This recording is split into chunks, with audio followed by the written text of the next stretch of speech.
aller adorer. Et nous avions présenté la marche. Nous avions dit, on ne peut pas arriver. Parce que nous avons dit, selon Exode chapitre 3, verset 18, c'est Yahweh qui parle à Moïse, qui dit, dis aux enfants d'Israël, plutôt va avec les anciens d'Israël, auprès des pharaons, demande de lui de libérer mon peuple et venir sur le mont Horeb pour m'adorer. Alors, nous sommes allés comprendre, vous avec moi, par la révélation, au travers des Saintes Écritures, que la grande discussion entre Pharaon et Moïse, c'était les troupeaux. Vous devez y aller, mais laissez les troupeaux. C'est l'homme de Moïse qui va nous révéler. On ne peut pas y aller et laisser les troupeaux. Qu'est-ce que nous allons offrir à Yahweh si nous partons sans les troupeaux? C'est Moïse qui va nous révéler, nous faire comprendre que on ne peut pas aller adorer sans les sacrifices. C'est ainsi que nous avons présenté la marche. On ne peut pas aller adorer aussi longtemps qu'on est esclave.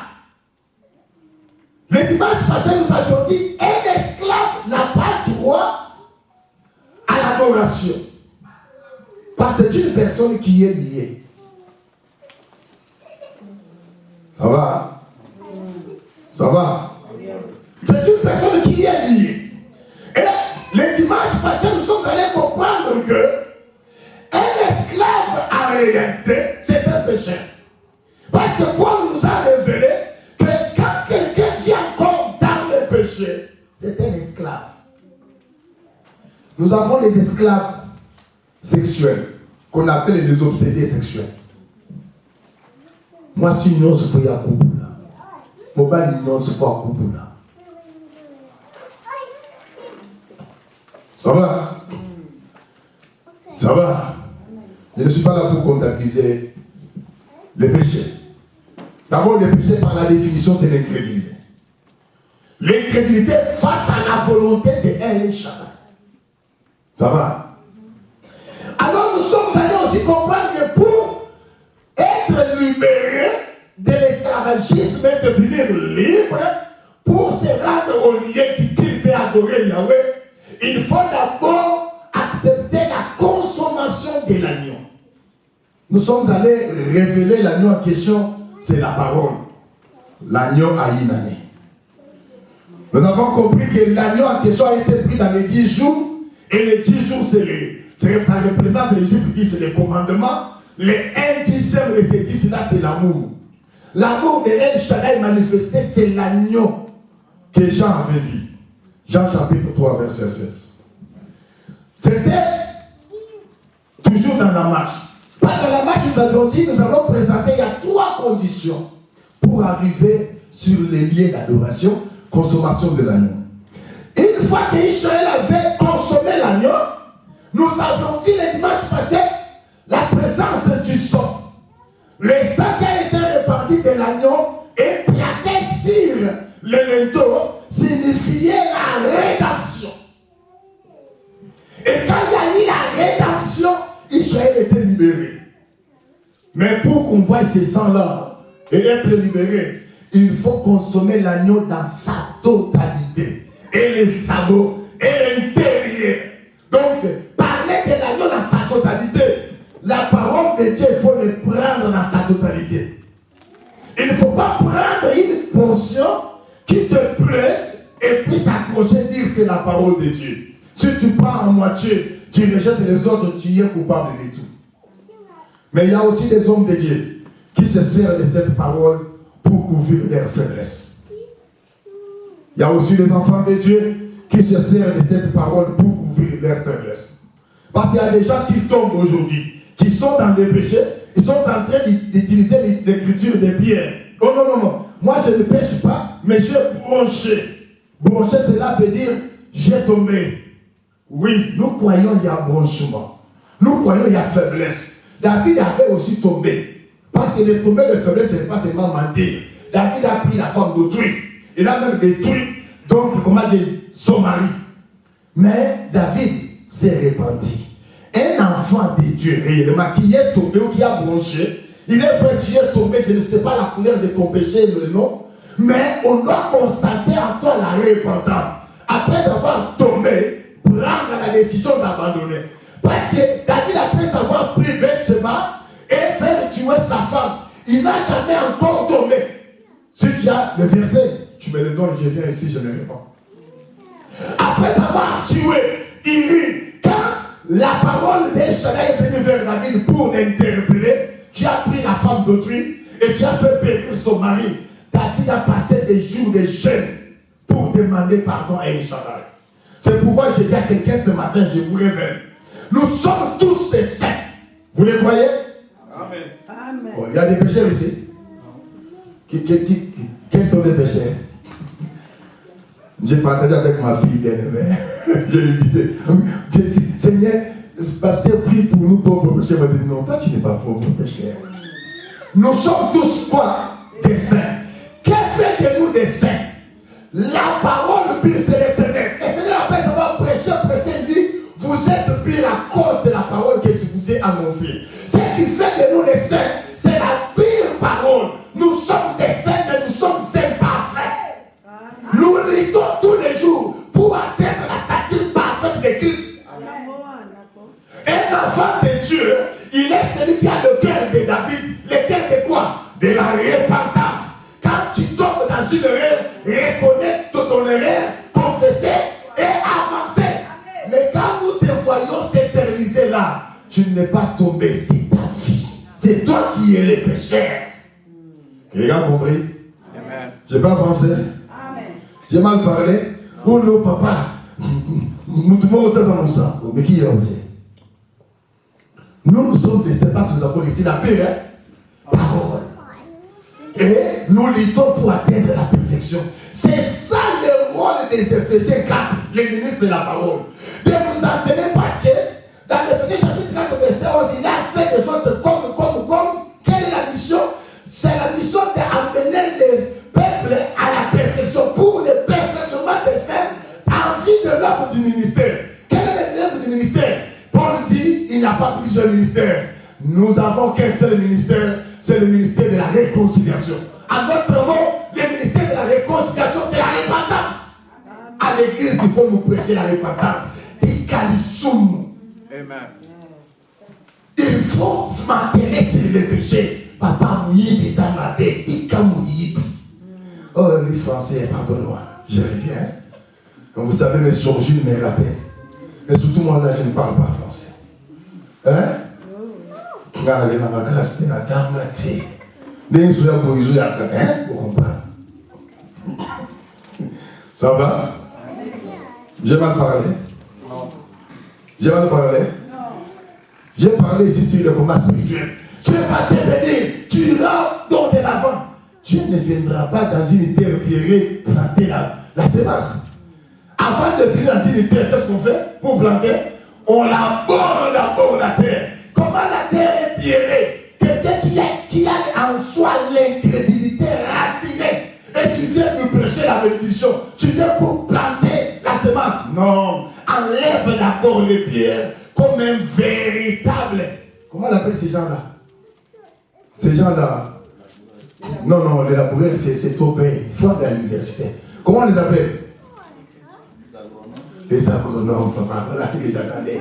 Les agronomes, aucun agronome ne sera d'accord avec toi. Tu viens comme ça, tu commences à jeter des semences. Il va te dire, comment tu gaspilles comme ça la semence? Il faudrait préparer la terre. Ça va? Alors, une fois que tu as consommé l'agneau, c'est ça la deuxième partie, la repentance, la traversée. Nous sommes allés voir la traversée d'Israël de la mer. C'est Paul qui nous a révélé, dans 1 Corinthiens chapitre 10, il nous a révélé que la traversée d'Israël a été tout un baptême. Je ne vais pas expliquer ça parce qu'il y a beaucoup de mystères. Baptisé à Moïse, baptisé dans la nuée. Chaque église a un âge. Si je parle là-bas, et chaque église doit passer par le baptême dans la nuée. C'est très important. Et baptisé dans la mer. Il y a 3 baptêmes. À Moïse dans la nuée et dans la mer. Parce qu'Élohim est parfait dans les trois. Il est Père, Fils et Saint-Esprit. Il est Père pour la création, Fils pour l'œuvre de la rédemption, Saint-Esprit pour la perfectionnement. J'ai fermé la marche. L'église m'avait reproché autrefois, il ne faut pas ouvrir trop de parenthèses et puis tu t'éternises là-bas. Je retourne ici. Ça va? Ça va l'église? La troisième étape pour parvenir au lié, la toute dernière, on nous lit. Non, laisse-moi lire moi-même parce que le frère va lire des passages phares. Et Deutéronome chapitre 8. Deutéronome chapitre 8. J'aimerais que tu lises avec moi. Ça sera une très bonne chose. Deutéronome chapitre 8. Vous y êtes? Nous pouvons lire ensemble. Nous lisons le verset premier. Lisons le verset premier. Nous allons tous nous mettre debout pour coordonner les Écritures. Je vous en prie. On peut céder, on peut changer des enfants. S'il vous plaît, mon frère, il y a des chaises avant. Pourquoi vous fuyez devant? Il y a des chaises là. Ok. Papa, lis-nous. Deutéronome chapitre 8. Verset 1er à 3. Nous lisons. Bien. Disait. Vous observerez et vous mettrez en pratique tous les commandements Oui. que je vous ai prescrits aujourd'hui, afin que vous viviez, que vous multipliez et que vous entriez en possession du pays que l'Éternel a juré de donner à vos pères. Souviens-toi de tout le chemin que l'Éternel, ton Dieu, t'a fait faire pendant ces 40 années dans le désert, afin de l'humilier, afin de l'humilier et de t'éprouver pour savoir quelles étaient les dispositions de ton cœur et si tu garderais ou non ces commandements. Et il t'a humilié, il t'a fait souffrir de la faim et il t'a nourri de la manne que tu ne connaissais pas et que n'avaient pas connu tes pères, afin de t'apprendre que l'homme ne vit pas de pain seulement, mais que l'homme vit de tout ce qui sort de la bouche de l'Éternel. Amen. Que Yahweh ajoute une multiple explication à sa parole. Béni soit. Ici, j'aimerais rapidement donc vous donner, d'ouvrir une parenthèse que je dois fermer. J'aimerais apprendre au sein. Tout ce qui est comme souffrance, toute souffrance ne vient pas des démons. Quelqu'un m'entend? Amen. Toute souffrance ne vient pas des démons, toute maladie ne vient pas des démons, toute célibat, stérilité ne vient pas des démons. Celui qui a rendu Sarah stérile, c'était Yahweh. Celui qui avait rendu Rachel stérile, c'était Yahweh. Celui qui avait donné la maladie à Ézéchias, c'était Yahweh. Celui qui a permis les chades à Paul, c'était Yahweh. Pour dire quoi? Si nous sommes enfants de Dieu, nous devons accepter toutes circonstances. Parce que Yahweh, il a plusieurs attributions. Et toutes ces attributions-là doivent s'accomplir dans notre vie. Nous croyons qu'il est celui qui guérit, n'est-ce pas? Mais comment il peut être guérisseur s'il n'a pas la pouvoir de la maladie? Nous croyons qu'il est celui qui pourvoit. Mais comment il peut pourvoir s'il n'a pas de besoin? Donc cela veut dire que il a fallu que celui qui a droit de te reconnaître cela. Quand tu es dans la souffrance, ne pense pas que cela t'a abandonné. Moi, je priais avec quelqu'un, une personne très élevée en dignité. Mais pendant que je priais, j'ai dit, oh Seigneur, n'abandonne pas ton enfant. Le Seigneur, il vient directement dans la prière. Il me donne un message, il me dit, il me réprimande, il dit, ne dis pas que je l'ai abandonné. Depuis longtemps, je suis avec lui. Regarde. Vous savez, pendant la prière, moi, j'ai commencé à me repentir. J'ai demandé, Seigneur, pardonne-moi. Parfois, il y a des histoires où on donne gloire au diable qui ne mérite pas. C'est pourquoi il ne faut pas se précipiter, voir toujours les démons. Non. La première des choses, un grand conseil que je donne, c'est une parenthèse. À tout enfant de Shaddai, si tu as des problèmes, tu as la maladie, la première des choses que tu dois penser, regarder ta communion avec Yahweh. Si tu n'es pas dans la communion, confesse tes péchés. Demande pardon, retourne dans l'illusion. Parce qu'il y a d'autres péchés qui sont les conséquences, donc plutôt l'autre maladie qui est les conséquences du péché. Une fois que tu te rebats, tu demandes pardon. tout revient en ordre. Fais l'expérience qui me donnera raison. Je ferme la parenthèse. La troisième étape pour arriver à lier, c'est le baptême du feu. Autrement, j'appelle ça le brisement.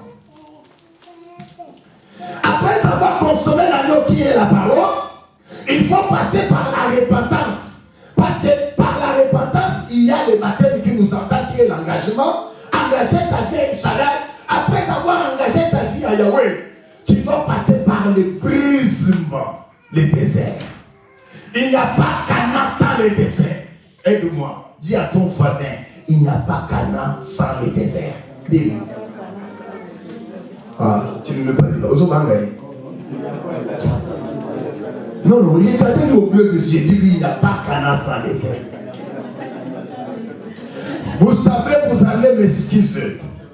Généralement, dans toutes les nations, les enfants des bourgeois, ou des riches, ils perdent l'héritage de leurs parents avec beaucoup de facilité.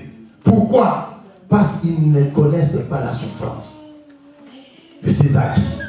Les pères ont souffert, ils ont eu cela. Et eux, ils font juste les gaspiller, dépenser. Mais une personne qui est élevée dans la souffrance et que Dieu a fait grâce d'accéder à avoir les moyens, il le gère jalousement. C'est la raison pour laquelle vous allez remarquer que beaucoup de riches ne donnent pas avec facilité. Vous êtes d'accord avec moi? Parce qu'ils savent la souffrance. Et puis il a peur de ne pas perdre ce qu'il a déjà. Ça va? Alors il faudrait savoir donc passer par le brisement. D'ailleurs, d'après l'écriture, cela il dit, c'est lui qui a fait souffrir les enfants d'Israël. C'est lui qui leur a donné, donc comment dirais-je, la famille. Il a voulu que cela soit ainsi, pour qu'ils voient les dispositions du cœur des enfants d'Israël. Ici, j'aimerais dire à quelqu'un, un enfant de Dieu, on ne le reconnaît pas dans la bourgeoisie, dans l'abondance ou quand tout va bien.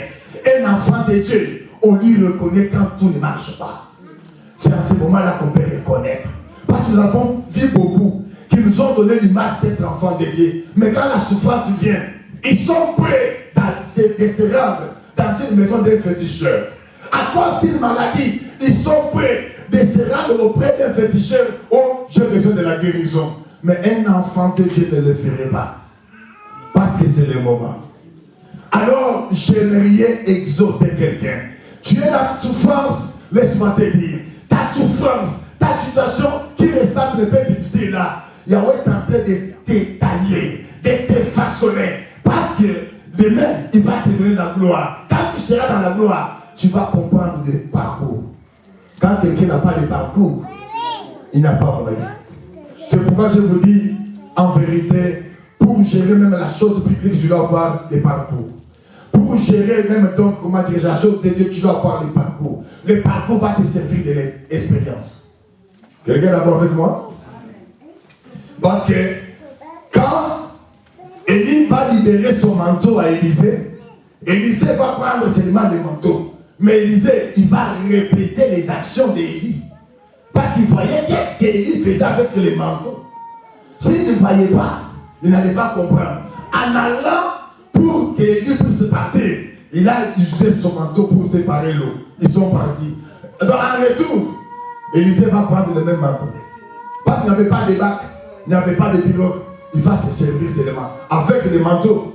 C'est pourquoi j'ai toujours dit aux serviteurs, il est très important de captiver. Donc la formation imitée et chercher à savoir la formation initiée.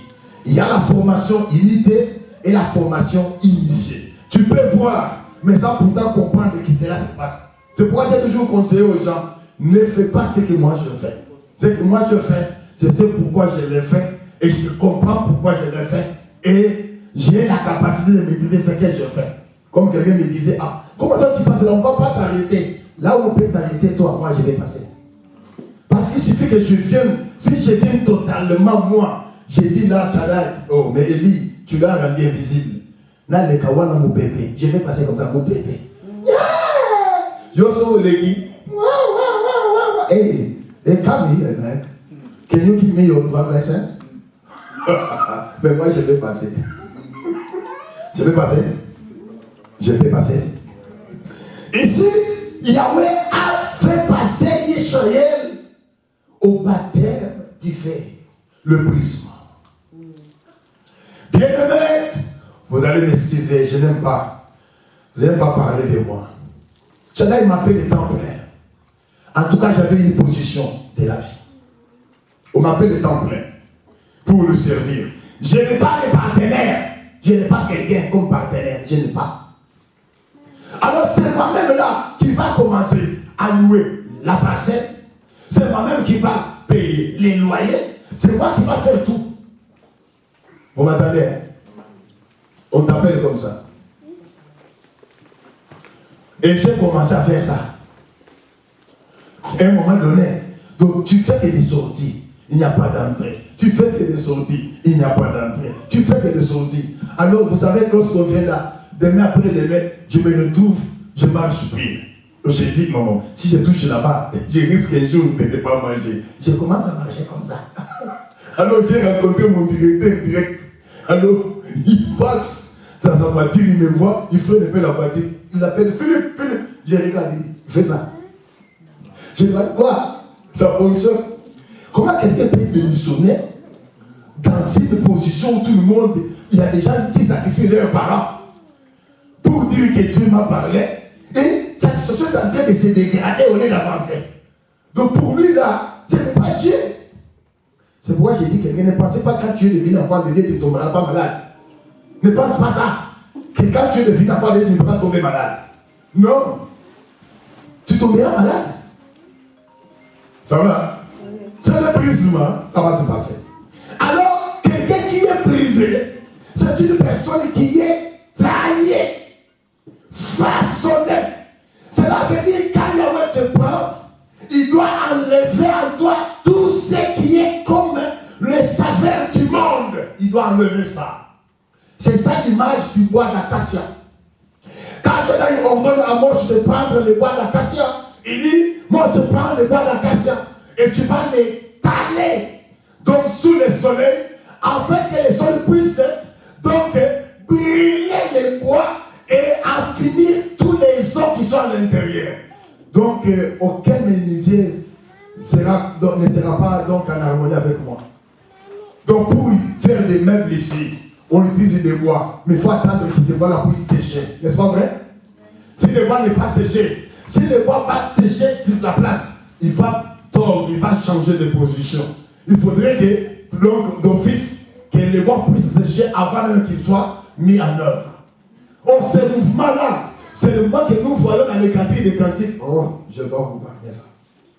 Parce que Salomon, quand il regarde sa fille, sa femme plutôt, il dit, elle est la plus belle. Mais quand Tsunami se regarde avec les filles de Jérusalem, Tsunami trouve que toutes les filles de Jérusalem ont donc une teint clair. Mais lui n'a pas un teint clair. Il dit, fille de Jérusalem, ne se moque pas de moi. Je suis noire, mais je suis belle. Parce que le soleil m'a passionné. Cela veut dire quoi? Ne regarde pas mon teint noir, mais je suis belle. Oh, la beauté dont Tsunami te parle ici, quand la parole entre en toi comme le soleil, toi tu es le bois, il va sécher tous les sentiments du monde. Il va te brûler et te donner sa beauté, qui consiste à voir l'honnêteté, la sincérité, la vérité, l'amour, le pardon. Et quand le monde te regarde, il te voit comme Dieu, mais tu le peines. Parmi tous les enfants ici, c'est celui-là qui est sérieux. Pourquoi? Il est honnête. Que le gars m'a dit, je n'ai pas avancé. Je n'ai pas avancé. C'est très important. Alors, ici, je crois que j'ai présenté la marche. Si tu n'as pas encore consommé la parole, tu n'es pas encore libre, tu es esclave. Si réellement tu as consommé la parole, on doit voir en toi le baptême, l'engagement. Et si on voit en toi le baptême, on doit constater en toi le brisement. Nous avons encore des frères charnels. Frères, dans la table, vous serez dans mon qui. Oh, que pas, frère. T'as mon dit sur un mot qui. Charnel. Moussou. Ça va? Hein? Mais tu peux nous demander, tu peux nous demander. Je vous ai donné mon exemple, mon témoignage ici. Cette maman-là, on lui a présenté. Oh, pasteur, quand il me regarde là, lui, la maman, il voyait tous les makofis. C'est tout ce que la maman voyait. Il est là, pasteur. Pasteur. Tous les makofis brisés. Ça va? Hein? Mais n'en profitez pas, parce que les gens qui savent que nous sommes brisés, ils veulent en profiter. Ils viennent pour en profiter. Mais n'en profitez pas. Pour ça, il y a 50. Tu vois le monde à 49. Ah oui, c'est vrai. Parce que c'était Pierre qui protégeait le Seigneur. N'est-ce pas? Et j'ai parlé qu'il faut aller se battre. D'abord, ce qu'il a remarqué quand on dit première règle, il y a cette défense, la coquima. La coquima, on partit du bon moment ensemble. Il faut là. Pourquoi? Parce que nous avons brisé un grand ouf. Ça va? Si quelqu'un te cherche à te bagarrer, ne cherche pas à t'engager. Non, tu as compris? Ok, les gars ont compris? Que Yahweh nous bénisse. Je parlais du troisième qui est le brisement. Maintenant, aujourd'hui, je vous dis, soyez les bienvenus. Nous devons maintenant voler. Parce qu'il est revenu. On a fait les taxis. Parlons de nos foires. Exode chapitre 25. Frère Patrick, verset 1 à 8. Nous entrons dans notre message que nous avions débuté depuis lors. Alors aujourd'hui, on a fait quand même les taxis. Nous devons définir l'offrande. Exode chapitre 25, papa ligne. Verset 1er.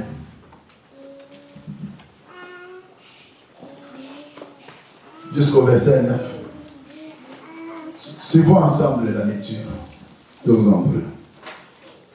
Exode chapitre 25, verset 1er. Jusqu'au verset 9. Il dit. Il dit ceci. L'Éternel parla à Moïse et dit. Il dit. Parle aux enfants d'Israël qu'ils m'apportent une offrande. Okay. Vous la recevrez pour moi de tout homme qui la fera de bon cœur. Merci.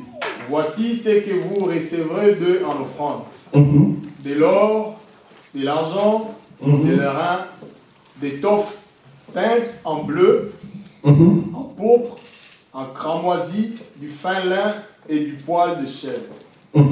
De peau de bélier teinté en rouge et de peau de dauphin du bois d'acacia. De l'huile pour les chandeliers, des aromates pour l'huile d'onction et pour le parfum d'oriférant. Des pierres d'onyx et d'autres pierres pour la garniture de l'éphod et du pectoral. Ils me feront un sanctuaire et j'habiterai au milieu d'eux. Verset 9. Vous ferez les tabernacles et tous ces ustensiles d'après les modèles que je vais te montrer. Amen. Amen, l'Église. Amen. Que Yahweh bénisse sa parole. Amen. J'ai dit que Yahweh bénisse sa parole. Amen. Nous devons d'abord définir plutôt l'offrande selon la pensée divine. Comme nous l'avions dit, selon l'étymologie, parler de l'offrande, c'est parler d'un don ou présent volontaire. Là, selon l'étymologie. Et je vous ai donné cet exemple par rapport aussi au baptême. On dit, selon l'étymologie, parler du baptême, c'est parler de l'immersion. Mais lorsque nous entrons dans la Bible, Pierre nous révèle que parler du baptême, c'est parler de l'engagement. Ce n'est pas pour l'immersion. L'immersion est très importante, je ne le refuse pas. Parce que ce mouvement est symbolique mais très significatif. Lorsqu'on peut parler de la régénération. Parce que les mouvements, entrer dans l'eau, Paul lui-même aussi a expliqué, entrer dans l'eau, il dit, vous y étiez autrefois enterrés avec le Christ au moyen du baptême. Donc lorsqu'on amène quelqu'un au baptême, on l'enterre. C'est par là aussi que je vais en profiter, ouvrir une parenthèse. J'aimerais que la salle vous me réponde. Une personne qui est déjà enterrée, il a droit au choix. Hein? Bon, j'ajoute pour les sœurs. Une personne qui est déjà enterrée, est-ce qu'il a droit à la beauté? Non. Hein? Non. Oh, quelqu'un n'a pas entendu? Non? Non. Ok. Cela veut dire une personne qui est enterrée, c'est une personne séparée des systèmes et la vie du monde. N'est-ce pas vrai? Yes. N'est-ce pas vrai? Oui. Parmi nous, il y a des gens qui ont déjà passé par les baptêmes. Voilà, je vous pose la question. Avez-vous déjà enterré votre vieil homme? Yes. Non, ne me donne pas la réponse. Yes, là, peut-être c'est moi. Que je donne la prouve. Dis dans le cœur. Avez-vous déjà enterré votre vieil homme? Où vous l'êtes encore? La réponse, à toi-même. Mais ici, nous devons définir l'offrande. Parler de l'offrande, c'est parler de l'adoration. Jésus dans l'Écriture chapitre 22, verset 7. Chacun appelle Abraham de venir l'offrir. Abraham appelle Isaac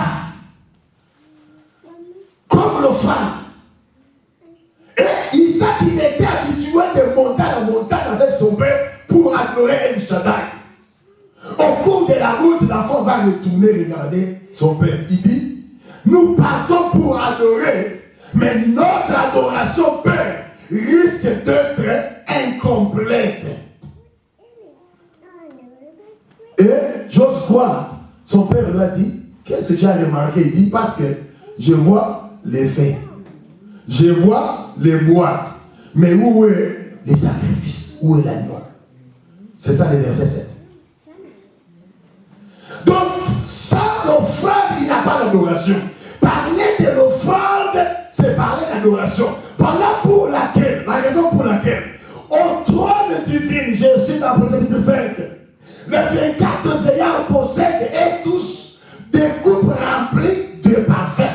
Parce que l'offrande, ce n'est pas seulement donc les sacrifices ou l'agneau. Il y avait aussi l'offrande du parfum.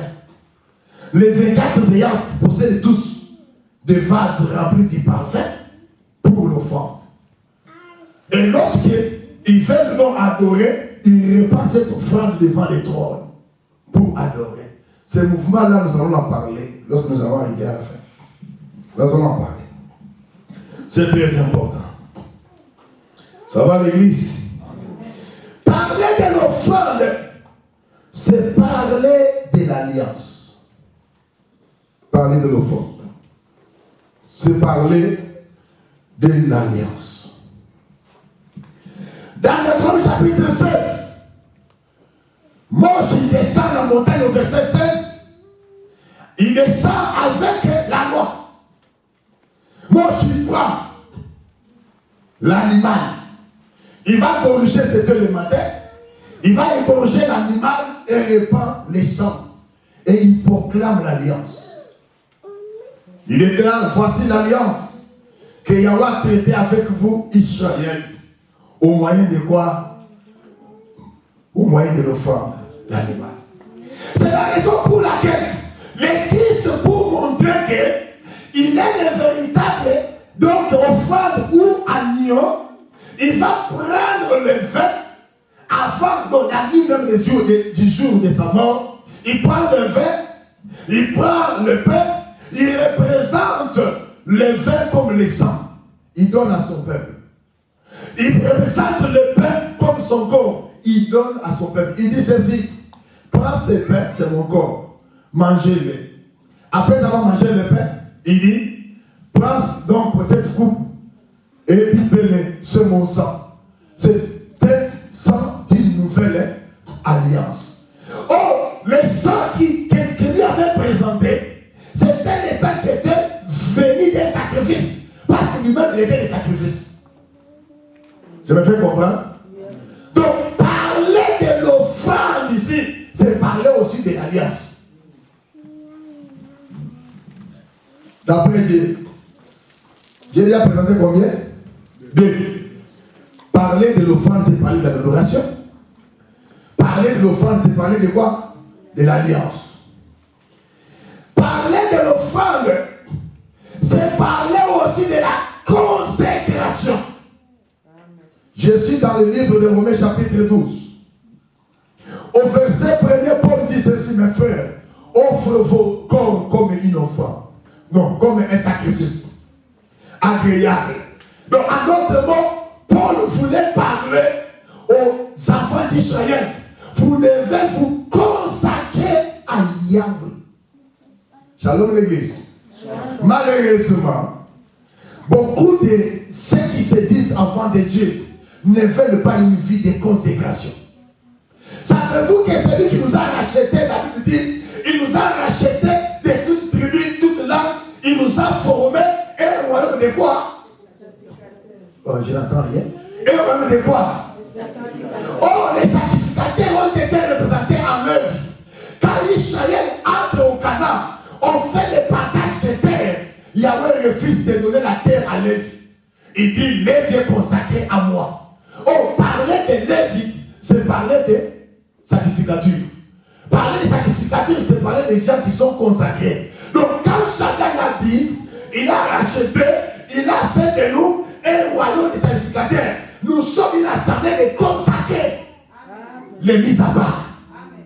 C'est ça même ce qui signifie église. Par l'étymologie du mot église, selon l'hébreu, ecclésia veut dire mise à part. Bakuti bazana bawa de mieux beaucoup de gens. Moi ensemble. Oh, et comme ça dit, eh chamuke, upagano sumi zoto. Yes. Et comme le salami. T'essayes dans le côté. Et ça aux anayo, aux allemands les pasteurs pétard. Et là les amis tombent sur un costume. Et puis tombent sur son beauté moria. Tout le monde a moto bateau il y a comment MP hein? AMP.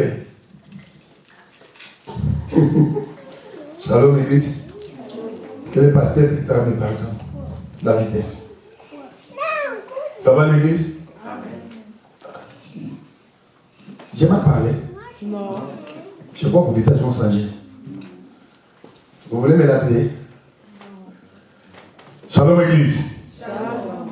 Parler de l'offrande, c'est parler de consécration. Cela veut dire, si on doit voir l'offrande, on doit voir l'adoration là où il y a l'offrande, on doit voir l'alliance là où il y a l'offrande, et on doit voir la consécration là où il y a quoi? L'offrande. Oh, nous sommes tous ici offrandes pour Yahweh. Amen. Parce que quand il dit, vous êtes un royaume de sacrificateurs, Yahweh nous retire dans le tribu, dans les langues, il nous fait sortir dans les coutumes, il nous fait sortir dans des habitudes des nations, il nous consacre pour lui.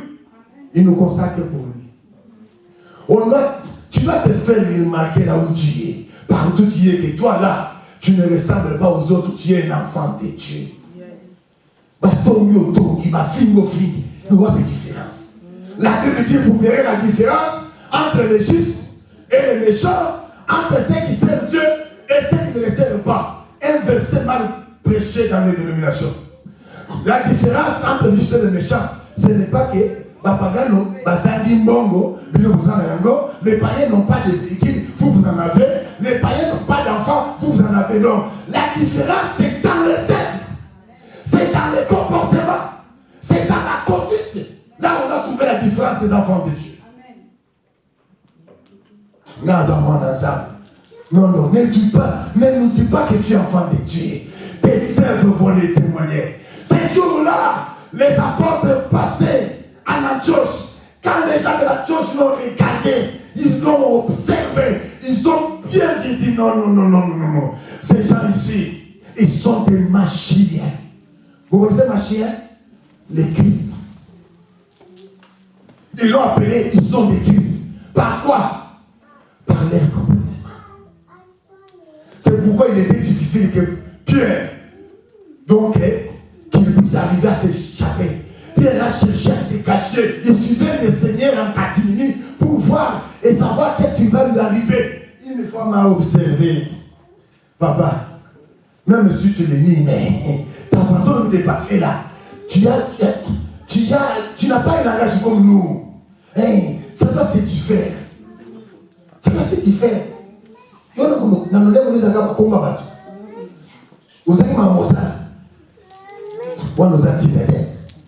Si tu manques à faire, viens. Moi, je fais des projets chaque jour. Je vends et je le vends. Et moi, je vends les projets.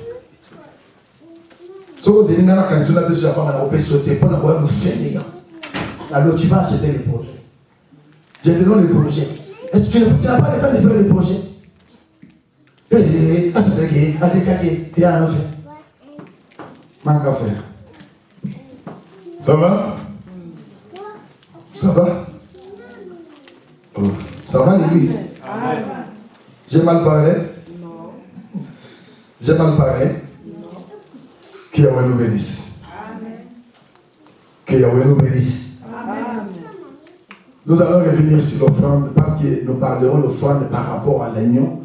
Là, nous allons arriver pour parler de l'offrande du matin, de l'offrande du soir. C'est très important parce que l'offrande du matin, c'est la loi que Dieu avait donnée. L'offrande du soir, c'est la grâce que Dieu a donnée.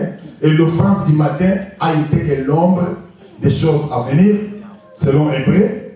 Et l'ombre des choses à venir, c'est le Christ que nous voulons parler. Touchons l'offrande. Shaddai parle à Moshe, il dit, Moshe parlait aux enfants d'Israël de m'amener l'offrande. Dieu a besoin de l'offrande. Il descend, il dit, tu l'amèneras, tu prendras cette offrande de toute personne qui les donnera de bon cœur. Dieu aime ceux qui ont le cœur disposé pour lui. L'église, regardez-moi. Je t'en prie, pardon, regardez-moi. Vous allez vérifier l'écriture. Je ne vous mens pas. Tout ce que je vous dis sont en ligne. Vous allez vérifier la vidéo. Regardez-moi bien. Es-tu prêt à offrir à Yahweh? Je pose une question à ton cœur et donne cette réponse également aussi à ton cœur. Es-tu prêt de offrir à Yahweh? Abraham était prêt de cacher la demande de Yahweh à sa femme Sarah pour l'offrir son fils unique. Et puis, Yahweh lui-même, il ajoute, donne-moi ton fils. Parce qu'il savait qu'à part Isaac, il avait aussi Ishmaël. J'ose croire, si Dieu n'avait pas déterminé l'offrande ou l'enfant qu'il voulait, Abraham allait amener Isaac. Il dit, donne-moi ton fils. Merci beaucoup. Ah, merci Bishop. J'ai été puni. Mais ce n'est pas grave. Merci d'avoir pensé à moi. Il dit, donne-moi ton fils, ton unique, celui que tu aimes. Vous savez, les gens disent aime Dieu des lèvres. Ça va? Je vous dis la vérité. Les gens ont prêt de dire j'aime Dieu des lèvres. Mais ils ne sont pas prêts à l'éprouver. L'amour, les gens se disent même qu'il n'existe pas. Et il n'y a pas s'ils disent qu'il n'y a que les épreuves d'amour qui témoignent. Oui, tu peux témoigner l'amour par les œuvres. Tu es prêt de témoigner l'amour de Dieu, de t'offrir totalement à lui. Es-tu prêt? Nous, lorsqu'on grandissait, on nous disait, oh, bah, c'est pas cool, là, comment il va amener. Comment ils vont voir mon col, moi, je vais vous cancer le col à mon col. L'autre, il toi, tu n'es pas comme un jeune, tu fais toujours comme un père. Pourquoi? Parce qu'un jeune doit avoir un compte Facebook. Alors tu prends des photos. Au lieu, donc, Aumélie, et puis j'ai moi commentaire. Tout ça, il y a un zambé. Tu vois, un zambé, toi, on pas moi non plus. Commentaire, on va aller accompagner de la moitié. Shalom. Shalom l'église. Mon fils est le pasteur Rebelle qui est responsable donc de l'Assemblée centrale de Kinshasa. Il me disait, papa, lorsque les gens t'amènent à la restauration, donc au restaurant, il ne faut pas poster même les photos. Alors, moi je lui dis que je fasse quoi? Il dit, je crois que Facebook, ça va t'aider pour poster des prédications, ou soit péter des photos des séminaires. Et j'ai écouté les conseils de mon fils. Depuis lors, j'ai décliné. Alors même si tu m'envoies, je ne sais pas moi, dans les bateaux, je ne posterai pas les photos. Mais si je prêche ici, comme Bishop a toujours l'habitude de prendre des photos, je vais poster pour te dire, la grâce existe encore. Et j'aime mon fils, Patrick, lui-même, lui ne veut pas me poster. Tu te demandes pourquoi tu ne veux pas poster? Non, je ne dis pas que vous qui postez c'est mauvais. Je n'ai pas dit ça. Ça va? Je n'ai pas dit ça. Je voulais juste dire que si on poste, il faut poster avec objectivité. Quelle est l'intention? On peut te manger en Afrique et toi tu y es bien. Parce qu'on te voit toujours, tu y es bien, tu postes. On te demande de l'argent, tu ne donnes pas. On te demande de l'argent, tu pleurniches toujours. Tu pleurniches, mais on te voit dans l'image qui est là, ne ressemble pas. C'est que toi tu nous dis. Ils sont difficiles à te croire parce que l'image et les paroles ne s'accordent pas. L'image, tu es bien, tu es posé, tu es calme, tu as reçu le ciel. Mais donne-nous une part de ce ciel-là. Oh, pas question. Alors, j'aimerais donner un conseil sage. Réserve-toi. Réserve-toi. J'ai dit quoi? Oh, j'ai mal parlé? J'ai dit quoi? Réserve-toi. C'est comme quand je venais, j'avais avec moi là, donc j'ai commis l'erreur. Je venais d'acheter des pick-up. Alors je prends les photos, je voulais aller à Chicago. Je prends les photos, waouh! Il y a un frère qui a pris une reliée. Il ne me va aller au pasteur, il dit, parce que son va un piquet. Ça va? Mais il dit qu'aux États-Unis, tu peux prendre ça par crédit. Tu peux payer, par exemple, $7, piquet qui coûte 46 000. Tu payes 5 000, 6 000. On te donne, tu commences à payer petit à petit. Lorsque tu vas me demander l'argent, tout l'argent part parce que je paye les piquets. Il y a un piquet, on dit, il n'y a pas. Surtout au Congo, $1, il n'y a pas. Je ferme la parenthèse, vous pouvez avancer? Alors je voulais que nous introduisions quelque chose de nouvelles. L'offrande. Donne-moi l'offrande à tout homme de bon cœur. Pour objectif 1.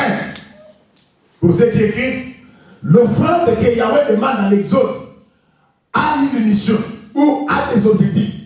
1. Lui-même, il détaille l'offrande qu'on devrait donner. Au verset 8, il dit ceci. Avec cette offrande, ils me feront un sanctuaire et j'habiterai au milieu d'eux. Ça va? Premier objectif de l'offrande. L'offrande, oh, Shaddai. L'offrande approche l'homme avec Yahweh.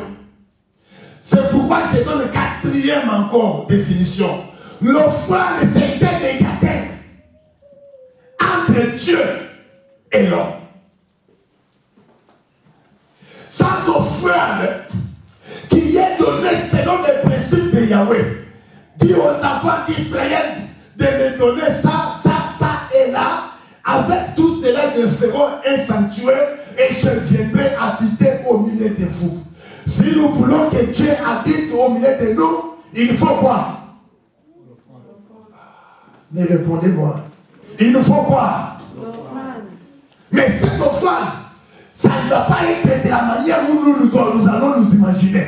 Ça doit être l'offrande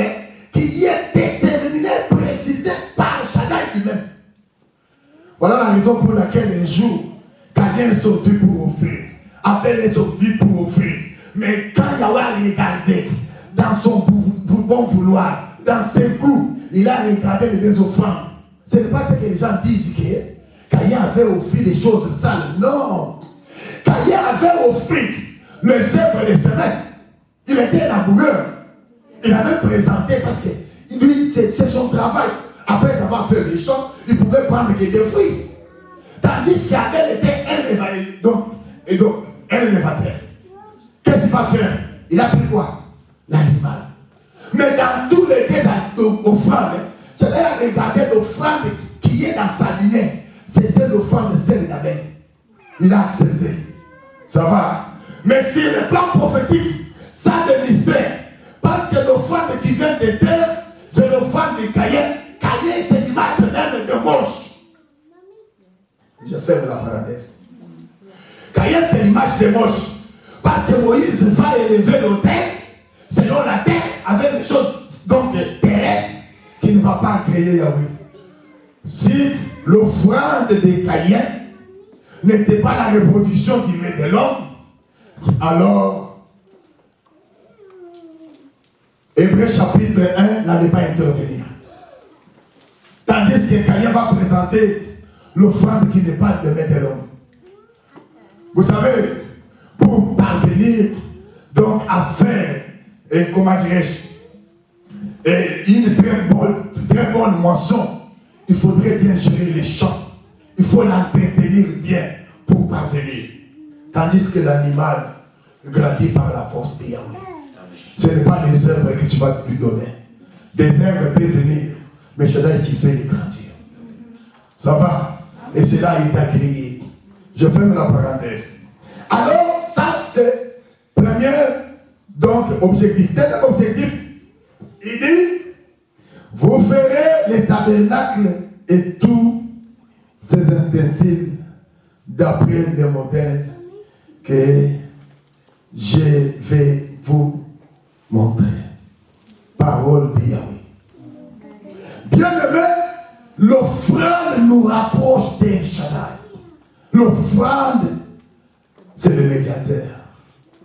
Oh, toutes les offrandes qu'on donnait dans l'ombre, ou toutes les offrandes qu'on donnait dans la Sainte Alliance, n'étaient que l'ombre de la réalité qui est en Christ. Cela veut dire Hamashia. Donc, le Christ est l'image de toutes les offrandes que Israël présentait devant Yahweh.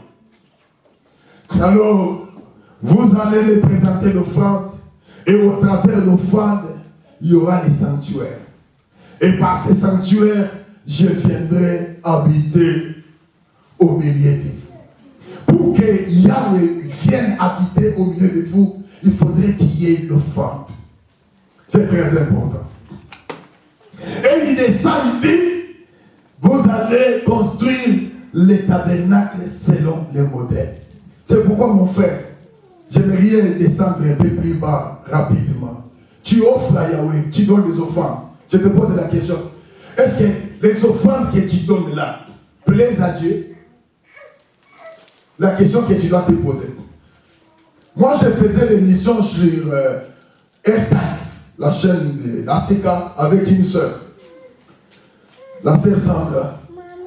Un jour, on parlait, parce que vous savez ce qui se passe chez nous, après avoir l'émission, donc passer une émission, donc il y a quand même quelque chose à donner. Il y a une facture à payer. J'ai discuté avec la sœur sur la facture. Il me dit, pasteur, tu ne peux pas me donner cet argent. Pourquoi? Il me dit, parce que ça ne va pas m'aider. Moi, j'ai pris l'engagement avec mon Dieu que je ne peux pas lui donner moins de $10 comme l'offrande les dimanches au Congo, pas aux États-Unis.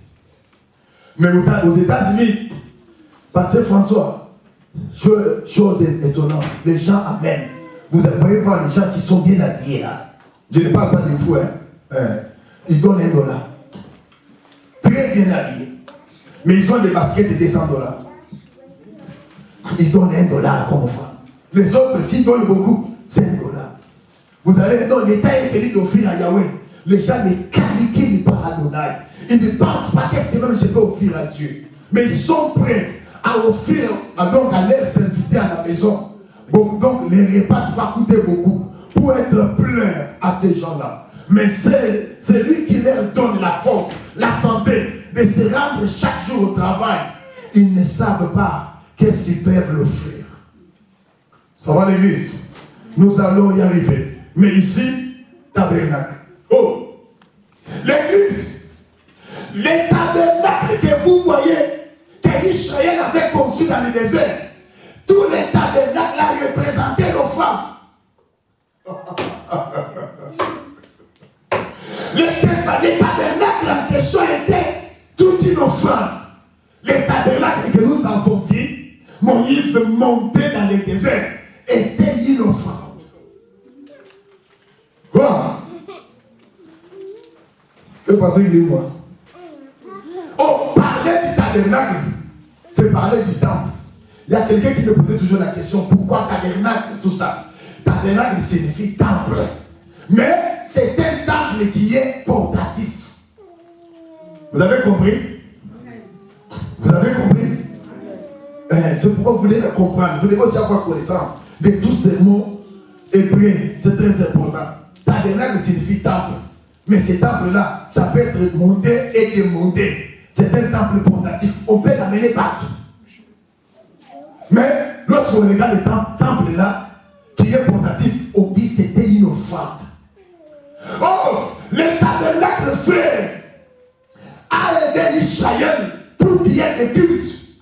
Lorsque le tabernacle a été construit, c'est alors que Israël pouvait avoir le culte. Sans le tabernacle, Israël n'avait pas de culte. Israël n'avait pas d'adoration. Yahweh ne venait pas. Il n'avait pas la présence de Yahweh. Mais quand Israël a construit le tabernacle, selon le modèle, bien sûr. Je dis bien, selon quoi? Le modèle. Parce qu'il y a plusieurs tabernacles aujourd'hui qui ne sont pas selon les modèles de Yahweh.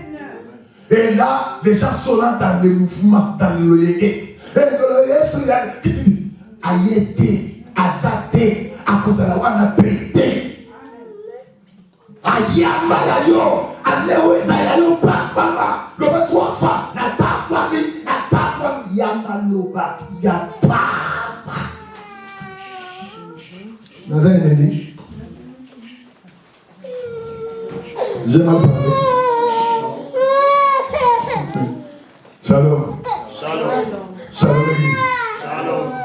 Vous entendez? Vous comprenez cela? Le tabernacle permet à Israël de faire les cultes. Tous les temps qu'Israël a marché dans le désert, ils n'ont pas fait les cultes. Pourquoi? Il n'y avait pas de tabernacle. Sans tabernacle, il n'y a pas de pardon du péché.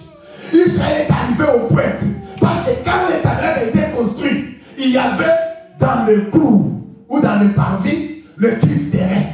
Le culte des reins, c'est là où Israël allait faire les ablutions pour nettoyer leurs têtes et leurs pieds. On parlait du culte des reins aujourd'hui. C'est parler de Christ. Parce qu'il faudrait aller se purifier. Il fallait aller se laver, se nettoyer pour avoir l'accès dans la présence de Yahweh. Et quand le tabernacle est là, il y aura l'expiation. On va commencer à faire écouler quoi? Le sang pour les pardons. Donc sans la tabernacle, il n'y a pas la culte. Il n'y a pas la présence de Dieu. Que Yahweh nous bénisse. Amen. Mais nous devons aller rapide dans la définition des spirituels ou de la Bible pour finir avec la tabernacle. C'est les tout derniers versets que je dois. Papa, lis-nous. Matthieu. Non, pas Jean. Jean Seigneur. Jean chapitre 2. Verset 19 à 22. Je suis à la maison. Ça va? Est-ce que vous comprenez? Ça va? Ça va. Non, vous devez me répondre. Ça va? Ça va. Jean chapitre 2. Commencez le verset 19 à 22. Écoutez, parce qu'ici je suis en train de définir le tabernacle selon la pensée divine. Et non selon, j'ai déjà révélé ça, non? Le tabernacle, c'est terme dérive, un mot dérive de l'hébreu qui signifie temple. Temple, vous savez, c'est le temple, la maison, construit, tout ça, avec les toits et tout ça, vous connaissez. Mais dans la pensée divine, nous voulons nous révéler le tabernacle. Verset 19. Jésus leur répondit, oui. Détruisez ces temples, oui. Et en 3 jours je les relèverai. Ok. Les Juifs dirent, il a fallu 46 ans pour bâtir ces temples, et toi en 3 jours tu les relèveras. Mais il parlait du temple de son corps. C'est pourquoi lorsqu'il fit ressusciter des morts, ses disciples se souvinrent qu'il avait dit cela, et ils crurent à l'écriture et à la parole que Jésus avait dite. Pendant que Jésus était à Jérusalem, à la fête des Pâques, plusieurs crurent en son nom, voyant le miracle qu'il faisait. Merci. Que Yahweh nous bénisse. Amen. Parler du tabernacle dont Yahweh a fait ressembler ici les offrandes, c'est parler de Christ. Le tabernacle était l'ombre de Jésus. Parce que quand le Seigneur est venu, il a dit, détruis-moi ces temples. En réalité, quand Israël est arrivé dans la terre promise, Yahweh a dit, je suis fatigué de marcher. Construis-moi une maison. Parce que vous me portez trop. Dans le tabernacle, on n'est pas là pour parler de tabernacle aujourd'hui. On parle là. Alors, ils ont construit les temples de Salomon. Il a pris seulement les modèles du tabernacle. Il a été représenté. Vous allez voir. Parler de Kif des reines, Salomon va faire la mer de fontaine. Kif des reines. Donc, il va mettre les voiles, séparer les liens saints, les terres saints. Il va mettre des chandeliers. La disposition qui était dans le tabernacle, c'est ça, le temple de Salomon. Mais quand le Christ vient, il dit, détruisez-moi ces temples. Les Juifs étaient, donc, comment dirais-je, ils se sont trouvés dans la folie, dit, ce gars est malade. Il a fallu 46 ans pour qu'on puisse réaliser cet édifice. Mais aujourd'hui, là, tu nous dis, détruisez-les, je vais les remonter dans 3 jours. Alors, quand il est mort, ressuscité, la révélation vient. Il ne parlait pas du temple de Salomon, il parlait de son corps. C'est ce qui veut dire, le temple de Salomon représentait le Christ à l'ombre. Et quand le véritable temple de Salomon est venu, il a dit, faire passer les partiels, car la réalité est là. Sans le Christ, sans Dieu.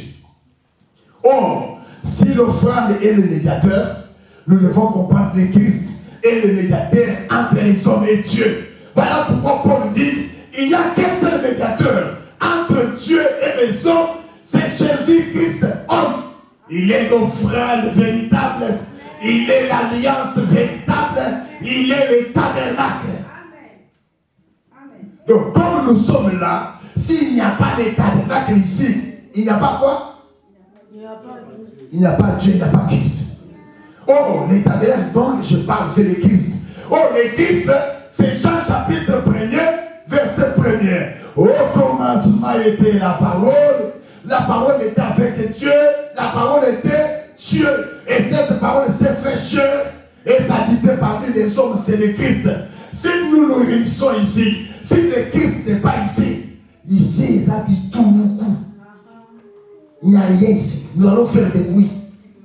C'est pourquoi dans l'église, mes frères, ne viens pas dans l'église pour voir la portée du bâtiment. Ne viens pas dans l'église pour voir les vêtements du pasteur. Viens dans l'église pour rencontrer la parole. Quand la parole qui est la tabernacle est là, vous êtes sauvés. Amen. Amen. La personne Kanda. La personne Kanda. Dans le Bible, comment nous pouvons arriver dans une église et le pasteur commence à nous présenter sa femme? Vous voyez qu'il m'a donné une très belle femme. Maman, j'ai été là. T'as la côté dans le sang. Nous, là, nous quittons nos maisons pour venir voir ta femme. Et les gens sont là, comme les envoûtés. Demain, ils vont encore venir. Maman, Boulé. Oui. Demain, quand nous allons venir, le mélange, il y a bien. Vous avez chocolat. na mayonnaise. Et bon, bana trompe, ce que tu le manies. Bana trompe. Tu le manies, il faut la bana trompe. Donc, ce qui veut dire, tous les riches là qui sont riches, ils sont déjà au ciel, ils ont Dieu. Et demain, il y a encore des gens qui vont venir. Et puis ces gens-là, ces pasteurs-là, ils sont des bandits fidèles. Et ils viennent encore. Ils sont fidèles. Les pasteurs ne fournissent aucun effort. Je comprends pourquoi les pasteurs ne fournissent pas d'effort. Parce que c'est une grande boulevard. Oh, le chemin qui amène au ciel, c'est le chemin étroit. Une petite donc route. Il n'y a que peu de gens qui la prennent. Les gens sont aujourd'hui dans le message de la prophétie de Paul. Dans les derniers jours, les gens vont se détourner de la sainte doctrine. Ils auront la démentiation d'entendre les choses qui plaisent à leur cœur. Et ils vont se choisir des pasteurs. Là, auquel va pasteur Philippe, il y a l'idée, qui m'attache. Et pas il y a maman Mungandi, à Ponakane, le côté. Non, mon frère, ma soeur. C'est de l'abondance du cœur que la bouche parle. Si le cœur est pire, conforme à la parole, nous allons le voir en dehors de toi. Amen. Comment le cœur et l'intérieur et l'extérieur n'est pas conforme. Cette parole est dire qui va la supporter. J'ai mal parlé. Pour des gros canis de longue. Ce qui m'a banné de la kia. Là, la ligne Fouki. Que Dieu nous bénisse. Alors, moi, je te pose la question. Lorsque tu fais dans l'église, tu fais par les mouvements. Tu fais par les mouvements. Qu'est-ce que tu fais dans l'église? Tu viens là, on prêche, et puis tu sors. Tu fais par les mouvements. Si tu viens dans l'église par l'habitude, parce que les gens s'en vont à l'église dimanche, laisse-moi te dire que tu ne fais rien. Et tu ne verras pas le Seigneur. Même si tu ne voles pas, même si tu ne tues pas, même si tu ne sais pas calmer, tu n'iras pas au ciel. Pour aller au ciel, il faut avoir l'accès au tabernacle. Parce que le ciel, c'est un homme. Le ciel, c'est Dieu. Et le ciel, c'est la parole. Vous voulez aller au ciel? Les Juifs ont demandé donc à Jésus, que ferons-nous pour aller dans le royaume des cieux? Jésus leur a regardé et dit, le royaume des cieux est au milieu de vous. Oh, quand lorsque j'ai regardé au milieu d'eux, j'ai vu qu'il y avait que lui, Jésus, avec eux. Et j'ai compris que le royaume des cieux, c'était le Christ.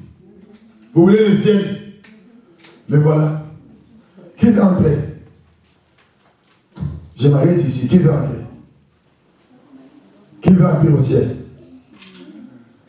Oh, il y a personne. Ah.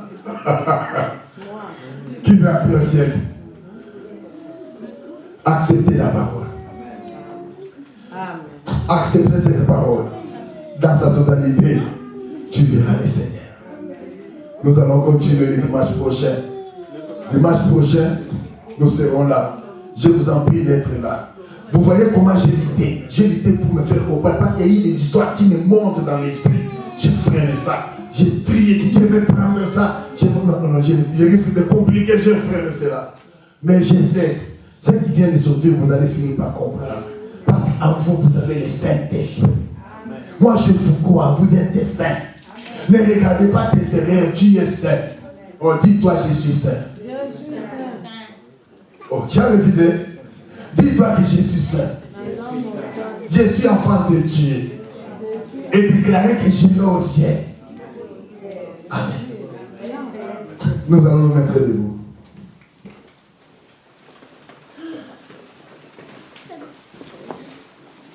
Nous allons nous mettre debout. J'appelle les adorateurs de me donner juste 5 minutes de s'approcher. Les adorateurs, approchez.